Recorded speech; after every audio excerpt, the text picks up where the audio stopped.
यहीं तक है।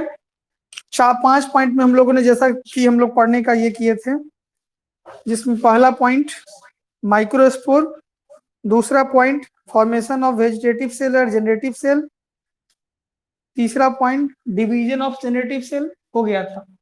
चौथा पॉइंट देख रहे हैं, 2 पॉइंट और इसमें रह गया है पढ़ना, इसको पूरा करेंगे। Formally, it was believed that whenever the division of generative cell, हम लोग पढ़ रहे हैं एंथर के बारे में।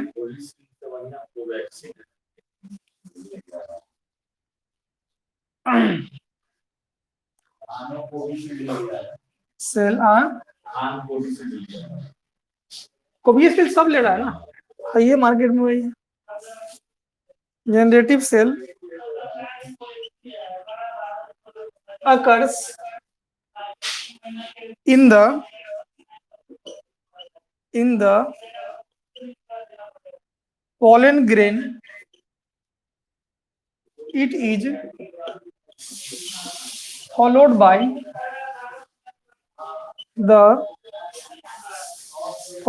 the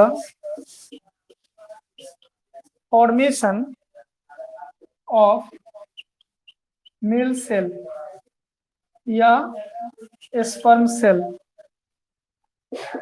If the division occur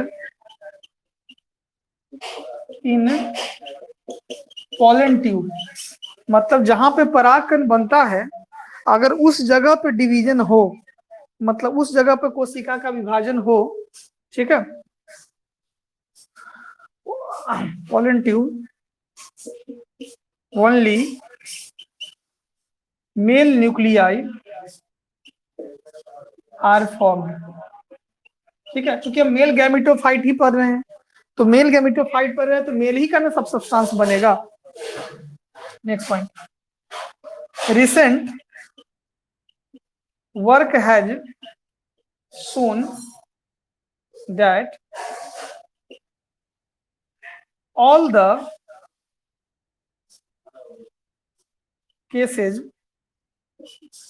the male gametes are या male gametes or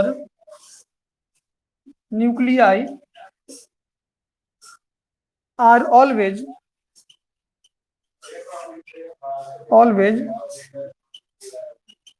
covered with cytoplasmic sheath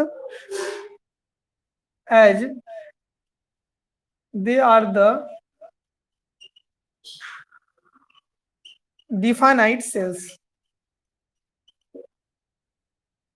ठीक है, तो ये टॉपिक हम लोग जो पढ़ रहे थे, तीसरा पॉइंट हम लोग का जहां रह गया है, यहाँ पर भी डायग्राम है, पिछला डायग्राम भी आपको हम भेजे नहीं है, 2.4 2.5, यहाँ पर भी एक डायग्राम बनेगा 2.5।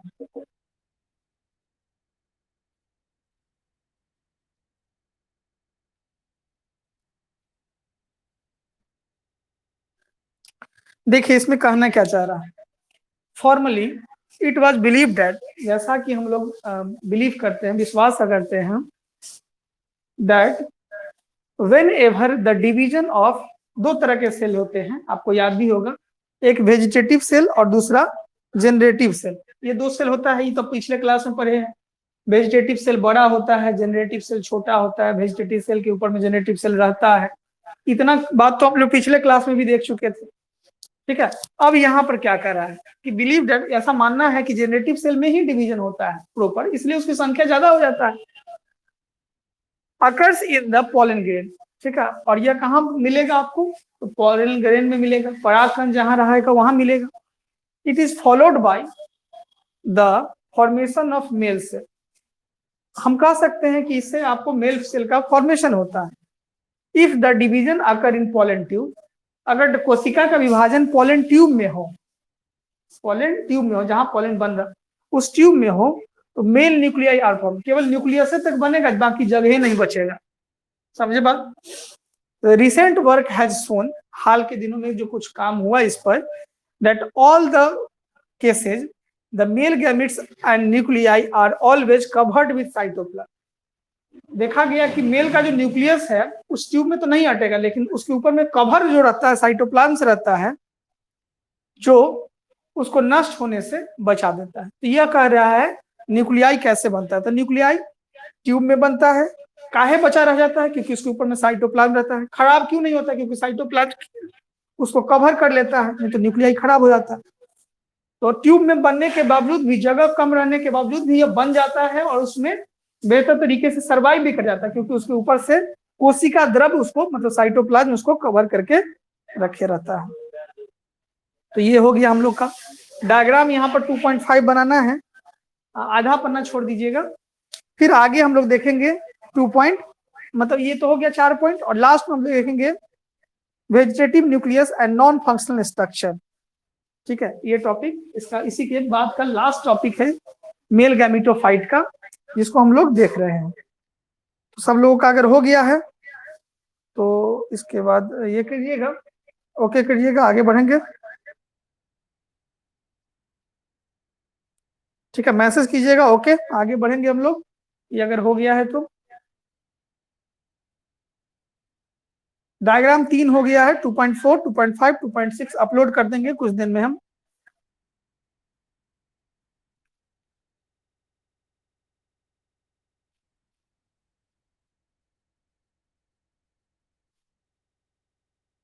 मौसम का हो गया है। अर्जुन फुरकान, भारती,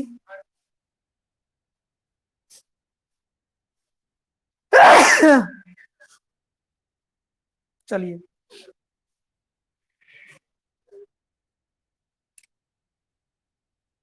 ओके, सबका हो गया है, मिटाते हैं।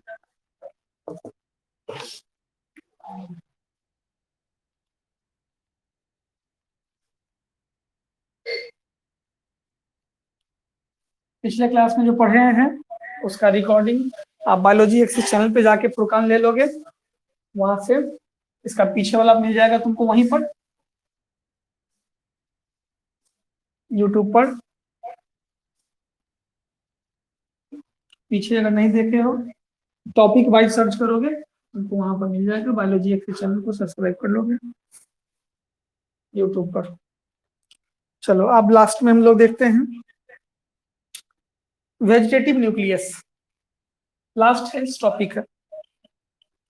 Vegetative nucleus is a non functional structure, non functional structure. 3 point में इस बात को समझने की कोशिश करेंगे। पहला पॉइंट, द कितने तरह का सेल है तो आपको पता ही होगा, 2 तरह का सेल है, एक वेजिटेटिव सेल और एक जेनरेटिव सेल।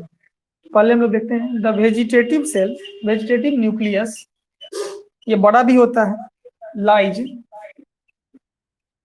यूजुअली बिहाइंड, क्योंकि इसी के ऊपर में जेनरेटिव सेल चल रहा रहता है। वेजिटेटिव सेल बड़ा होता है, जेनरेटिव सेल छोटा होता है। Usually behind the male gametes and not just at the tip of pollen tube, where vegetative nucleus should have been to add in the growth of the tube, growth of the tube। चलिए, तो ये बात कहा गया कि vegetative cell जो होता है वह मेल गैमिट के पीछे होता है, क्योंकि बड़ा होता है, जगह उसको ज्यादा चाहिए, स्पेस ज्यादा चाहिए। And not just the tip of the pollen tube, ये नहीं है कि उसके टिप पॉलन ट्यूब के टिप पर मिलेगा। Where vegetative nucleus should have been the, ठीक है, और वेजिटेटिव न्यूक्लियस जो होता है, ठीक है, वह ट्यूब में ग्रो करता है। तो इससे पीछे वाला टॉपिक में देख रहे कि ट्यूब में है, उसके ऊपर में साइटोप्लाज्म उसको कवर करके रखे हुआ है। ट्यूब पतला है फिर भी वह सुरक्षित है, क्योंकि साइटोप्लाज्म न्यूक्लियस को ढके हुआ है। ठीक है, किसके न्यूक्लियस को? तो पॉलन ग्रेन के न्यूक्लियस। ये कहा गया पहला पॉइंट। अब दूसरा point, in some plant the pollen tube branches and it is only one branch which receives the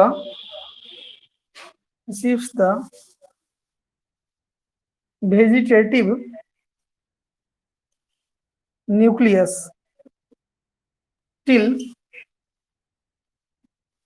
then the growth of other growth of other growth of the other of the other branch continues। कह रहा क्या, इन some plants, कुछ पौधों में, the pollen tube branch, जो pollen tube का जो branches होते हैं, शाखा होते हैं, and it is only one branch, ठीक है, which receive the vegetative nucleus, एक ही मात्र वो ऐसा ब्रांच होता है जो रिसीव कर सकता है। किसको रिसीव कर सकता है? ठीक है, रिसीव द वेजिटेटिव न्यूक्लियस को रिसीव कर सकता है। Till then the growth of the other branch continue, तब तक जब तक दूसरे ब्रांच का डेवलपमेंट नहीं हो जाए। फिर दूसरा डेवलप हो जाएगा तो फिर वो उसको वो रिसीव कर लेगा। मतलब एक ब्रांच का रिसीव तब तक वो करेगा जब तक दूसरा का ग्रोथ, दूसरा ब्रांच नहीं हो जाए। फिर दूसरा बन जाएगा तो फिर वो दूसरा उसको रिसीव। तो कह रहा है कि पॉलन ट्यूब जो ब्रांचेज होते हैं वह एक में स्थिर होता है, ठीक है, फिर दूसरा जब ब्रांच बनता है तो फिर उसमें अपना फिर न्यूक्लियस और ब्रांचेज बनते हैं। ये दूसरा पॉइंट हो गया। और लास्ट पॉइंट इसका देखेंगे, ये दोनों पॉइंट अगर हो गया है तो बोलिएगा, आगे बढ़ेंगे। लास्ट पॉइंट इस टॉपिक का,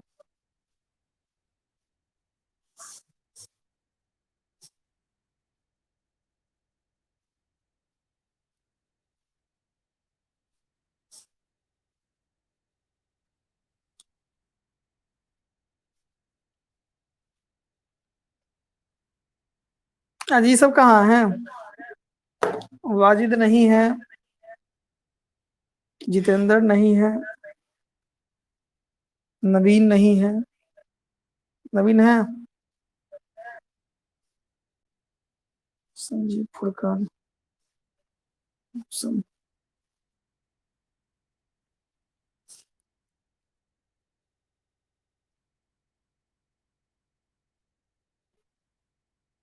नेटवर्क वीक है अर्जुन का। चलिए मिटा दे। हो गया भारती?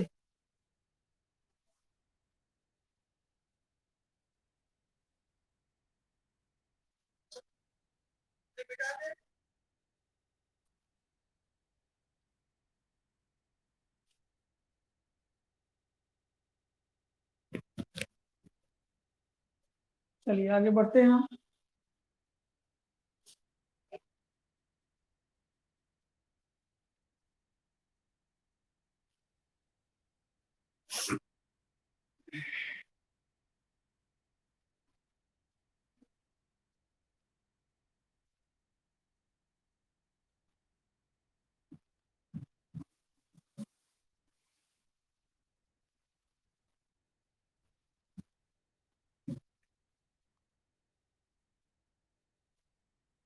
लास्ट पॉइंट इस टॉपिक का देख रहे हैं, तब ये टॉपिक समाप्त हो जाएगा। तीसरा point, in several other cases the vegetative nucleus degenerates before the pollen tube starts germination and thus never enters the pollen tube. Still then the pollen tube continues its growth। ठीक है, जब तक पूरा growth नहीं हो जाए वो इसमें इंटर नहीं होगा। Last point, on the basis, ठीक है, ऑफ द एबव, जितनी भी बात हम लोग पढ़े हैं इससे पहले, facts, it becomes clear that, यह स्पष्ट करता है कि vegetative cell nucleus is non functional structure, मतलब कोनो काम का स्ट्रक्चर नहीं है। नॉन फंक्शनल क्योंकि वह केवल जेनेरेटिव सेल को रखने का काम करता है और कोनो काम तो उसको है नहीं। नॉन फंक्शनल स्ट्रक्चर, ठीक है, तो ये टॉपिक हम लोग का समाप्त हो गया। जो हम लोग पिछले 2 दिनों से कर रहे थे ये टॉपिक समाप्त हो गया। एक बार समझा देते हैं ताकि पीछे वाला बात क्लियर हो जाए।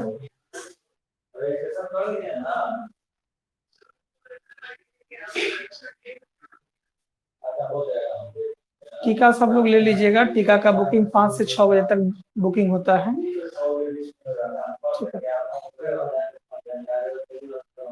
5 से 6 के बीच में सब आदमी की बुकिंग कर लीजिएगा टीका का, ठीक है।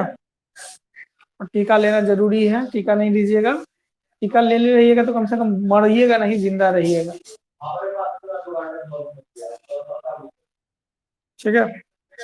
करा इन सेवरल अदर केसेस, जितने भी केसेज हैं, vegetative nucleus degenerate, vegetative nucleus जो होता है वो डिजेनरेट हो जाता है, गायब हो जाता है, before the pollen tube start germination, तब तक जब पोलन ट्यूब का जर्मिनेशन स्टार्ट नहीं हो। मतलब वेजिटेटिव सेल न्यूक्लियस डिजेनरेट हो जाता है, आया गायब हो गया, कोई काम का नहीं रहा, केवल रख ले रहा जेनेटिव सेल को, ठीक है। Thus start germination and never enters the pollen tube, still the pollen tube continue to grow, तब तक वो नहीं इंटर करेगा जब तक pollen tube का ग्रोथ पूरी तरीके से नहीं हो जाए।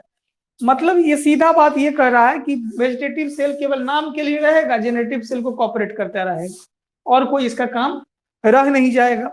On the basis of above fact, ये जितने भी फैक्ट हम लोग देखे हैं, चाहे वो पहला पॉइंट हम लोग पढ़ रहे थे माइक्रोस्पोर देखे हैं, चाहे वो वेजिटेटिव सेल के बारे में देखे हैं, जेनेटिव सेल के बारे में देखे हैं, डिवीजन ऑफ जेनेटिव न्यूक्लियस देखे हैं, मेल फॉर्मेशन देखे हैं, और लास्ट में जो नॉन फंक्शनल स्ट्रक्चर देख रहे हैं, तो ये सारी बातों ये बताता है कि वेजिटेटिव सेल केवल नाम का है, काम का केवल जेनेटिव सेल ही होता है।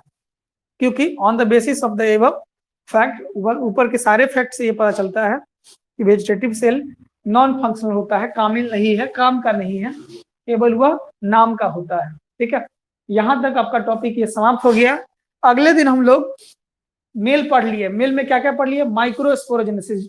फुरकान अगर नहीं देखे हो तो जाके यूट्यूब पर बायोलॉजी एक्स चैनल में जाके माइक्रोस्पोरोजेनेसिस देख लोगे, डाउनलोड कर लोगे, ठीक है, उसको देख लोगे। उसके बाद बाकी लोग तो पढ़ ही रहा है। तो मेल गैमेटोफाइट हम लोग का खत्म हो गया।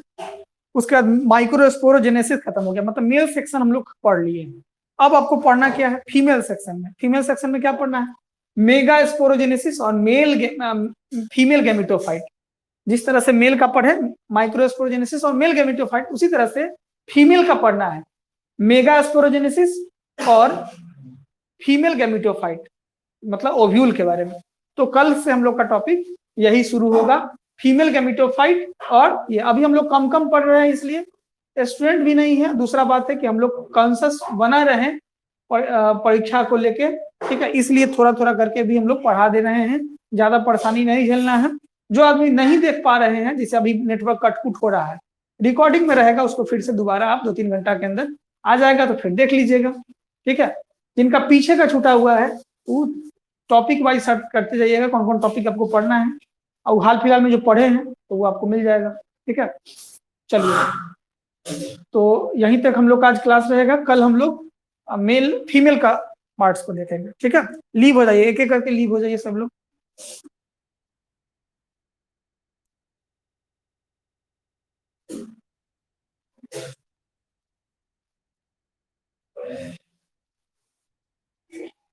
लीव हो जाइए, क्लास हो गया। क्या जितेंद्र, भोज के बाद आते हो कुमार रोपने के लिए? टाइम से ना आइएगा, रिकॉर्डिंग देख लीजिएगा जाके आज।